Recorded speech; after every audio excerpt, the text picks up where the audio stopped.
ఉదయకాలపు దేవుని ప్రత్యక్షత.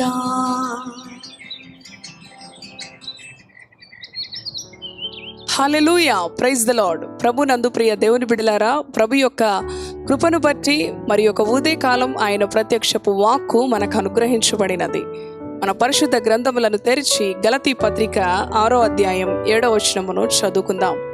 అనుదినము ఆయన అనుగ్రహిస్తున్న ఈ ప్రత్యక్షపు వాక్కు మన ఆధ్యాత్మిక జీవితములకు మేలు కలగాలని, మనము ఆశీర్వదించబడాలని, మన భయముల నుంచి మనము విడిపించబడి అనుదినము దేవునిలో ఆనందించాలని ప్రభు మనతో మాట్లాడుతూ ఉండగా దేవుని యొక్క వాక్కుకి లోబడదాం, ఆయన హెచ్చరికలను అనుసరిద్దాం, మేలు పొందుకుందాం. చదువుకుందాం.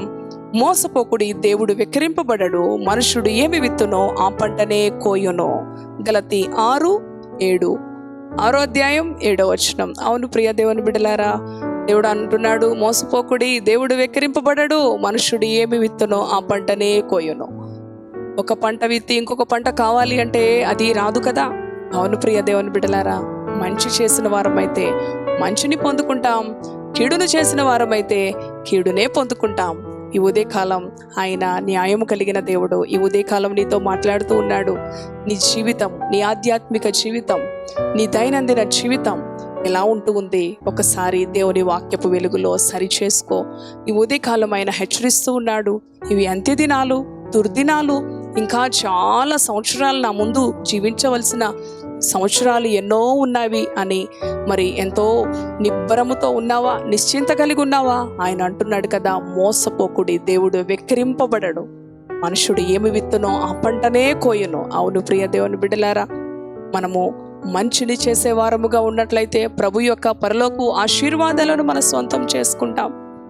ఒకవేళ చెడును విత్తే వారముగా ఉంటూ ఉన్నామా, మరి ఒక క్షణము ఆగి ఆలోచన చేయండి ప్రియ దేవుని బిడ్డలారా.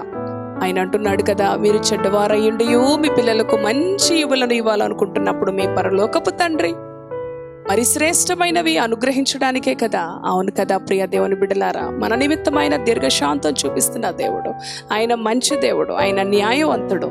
అవును ప్రియ దేవుని బిడ్డలారా, మన ప్రవర్తన, మన నడవడిక ఆయనకు ప్రీతికరముగా ఉన్నప్పుడు మన మాట, మన ఆలోచన, మన చూపు, అవును ప్రియ దేవుని బిడ్డలారా, మన కుటుంబంలో మన బిడ్డలు మనలను అనుసరిస్తూ ఉంటారు. మనము ఏ విధంగా ప్రవర్తిస్తున్నాం, ఏ విధంగా మరి పనులు జరిగిస్తూ ఉన్నాం అన్నీ కూడా గమనిస్తూ వారు మనలాగే వారు కూడా ఇమిటేట్ చేస్తూ ఉంటారు. మనము మంచిని విత్తిన వారమైతే మంచి పంటను కోసుకుంటాం, చెడును విత్తిన వారమైతే మరి దేవుడు ప్రియ దేవుని బిడ్డలారా ఆశీర్వాదానికి బదులు శాపాన్ని కలుగ చేస్తానంటూ ఉన్నాడు. మనము ఆశీర్వాదానికి కర్తలుగా ఉండాలి. అవును ప్రియ దేవుని బిడ్డలారా, మన పాప శాప జీవితాలను ఆయన ఆశీర్వాదమయము చేసినాక కూడా మన మాట తీరు, మన ఆలోచన, మన ప్రవర్తన మారాలి. మన హృదయ అంతరంగం మారాలి. దేవుని ఎదుట నిర్దోషంగా ఉండాలి, మరి పరిశుద్ధంగా ఉండాలి, దీనంగా ఉండాలి. దేవుని బిడ్డని అని చెప్పుకుంటే సరిపోదు, కానీ తగిన క్రియలు కూడా మనము కలిగి జీవించాలి. ఆనాడు 2వ రాజులు గ్రంథములో నాబోతు ద్రాక్ష తోటను అన్యాయంగా అక్రమంగా రాణి కదా, అధికారములో ఉన్నాను కదా అని యెజెబెలు మరి దానిని సొంతం చేసుకొని నాబోతుని అబద్ధము చెప్పించి ఒక పనికి మాలిన 2 మనుషుల చేత అబద్ధము పలికించి నాబోతును హతమార్చినది.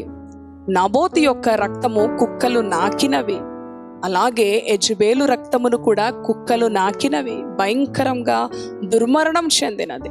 ఆమె మాంసము కూడా మరి ఆ జంతువులు, ఆ కళేబరాలు తినివేసినవి. ఎంతో భయంకరమైన దుర్మరణం. అవును, నాబోతు అన్యాయముగా ఆ వ్యక్తిని చంపించి ఆ ద్రాక్ష తోట సొంతం చేసుకుంది.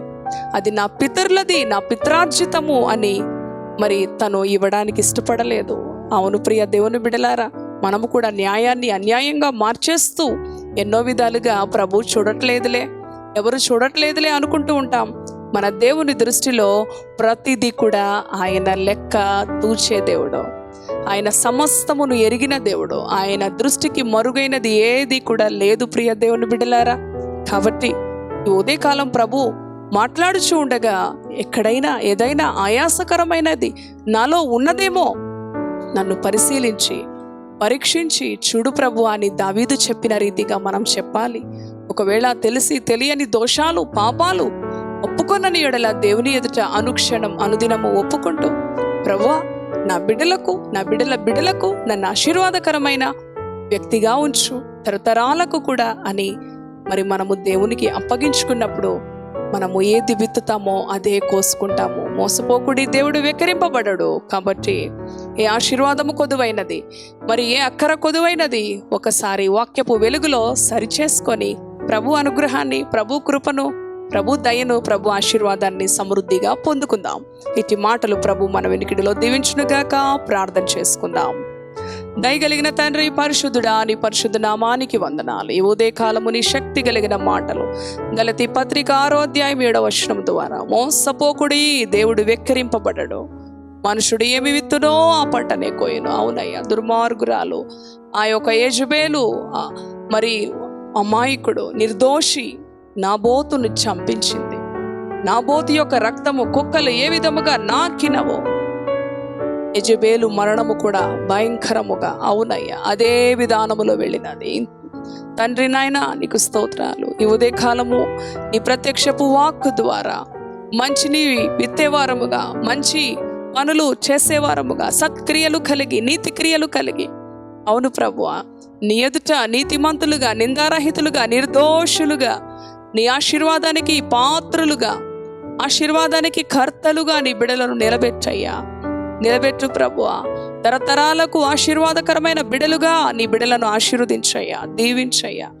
ఏ పరిస్థితిని బట్టి చింతించక, భయపడక, నీ వాక్యపు వెలుగులో సరిదిద్దుకొని, సరిచేసుకొని నాయనా పశ్చాత్తాపముతో నీ ఎదుట నీ కృపను, నీ దయను తిరిగి సంపాదించుకొని నీ శక్తిని, నీ బలాన్ని, నీ ఆశీర్వాదాన్ని మెండుగా పొందుకునే కృపని బిడలకు అనుగ్రహించమని యేసు పరిశుద్ధ నామములో స్తుతించి ప్రార్థిస్తున్నాను తండ్రి. Amen, amen. Praise the lord.